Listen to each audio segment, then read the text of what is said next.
I was born in Karachi, Pakistan on April 15, 1996. Being a Pakistani, I am a Muslim, and so is the rest of my family and the 99% of the population of Pakistan. I am also part Turkish since my ancestors from my father's side originated from Turkey, migrating to India during the rule of the Mughal Empire. India was split into two, Pakistan being one of them, getting its independence in 1947, and so my forefathers settled there.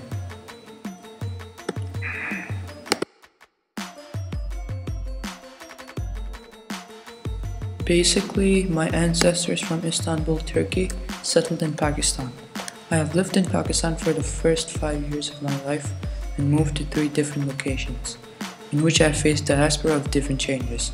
First, I moved from Pakistan to Dubai, which is in UAE, and lived there for a year.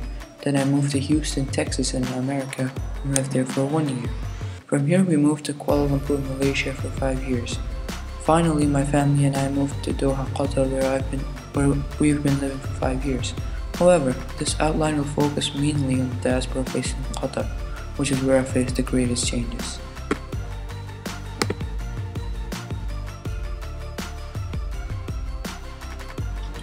I was born in Karachi, Pakistan, and I've lived in Pakistan for 5 years.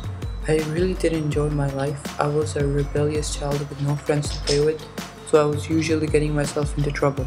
I also didn't go outdoors since the danger of getting kidnapped without supervision was too much to risk for my parents. When we moved to Dubai, I became more outgoing, and since this was my first time living in a city with many buildings, I enjoyed it and looked at those buildings in awe. Now they're an everyday sight. Houston was probably the most dullest place I've lived in all of the countries I've been to. All I did was go to school and come back home. Didn't even get a chance to play outside. Again, because my parents were afraid of all the crimes happening. This, in addition to the cautiousness of my parents in Pakistan, made me a cautious guy myself. In the 5 years in Malaysia, I faced major problems in school. Some of these being scolded time and time again by my tuition teacher and parents at my failing grades. I always had this stressed out expression on my face. In Doha, Qatar, however, I realized that I needed to put my life back up and had a good start in school and continued to improve. I also made more friends, which bolstered my confidence and made me a bold person in general.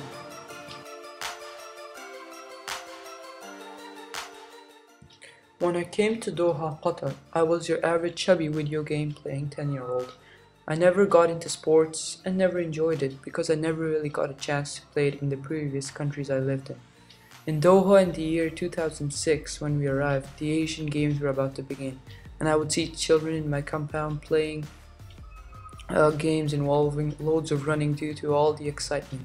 Never really lived in a safe compound before, as in the previous countries. I was afraid to go out due to it being unsafe outside of the apartments, so I was used to being a timid and cautious person. However, slowly I'd go outside once in a while to watch the children playing outside, playing tag and other games. I decided to join them one day, and obviously I was easily outpaced and faced serious competition. Because of the competition, I decided to play outside more and more until I became one of the fastest runners in my compound. I also realized that Qatar itself was a safe place, unlike the other countries that I previously lived in. Going outdoors regularly also made me lose weight and stay fit, and get my head out of the video game world.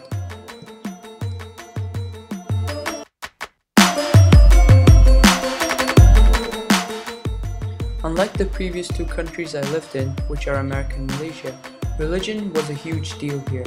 Back in Malaysia and America, I never really was religious and barely practiced Islam. This was not the case here. Every day I would hear the call for prayer 5 times a day. The radio was filled with recitation of the verses from the Quran, and the Qatari clothing was also based off of Islam. At first I really didn't care much until I got a Qatari Quran teacher.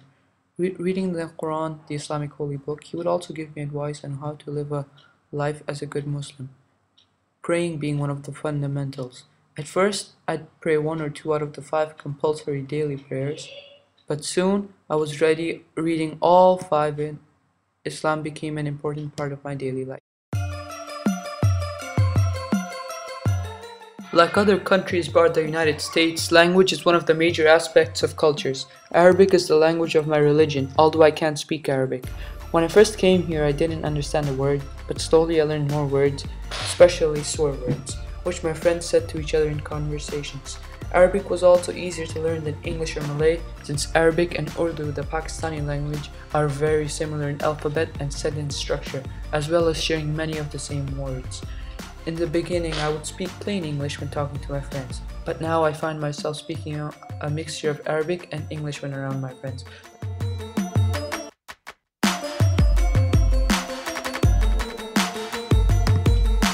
To conclude this, I think some of the changes have made my life better, and some have made it worse.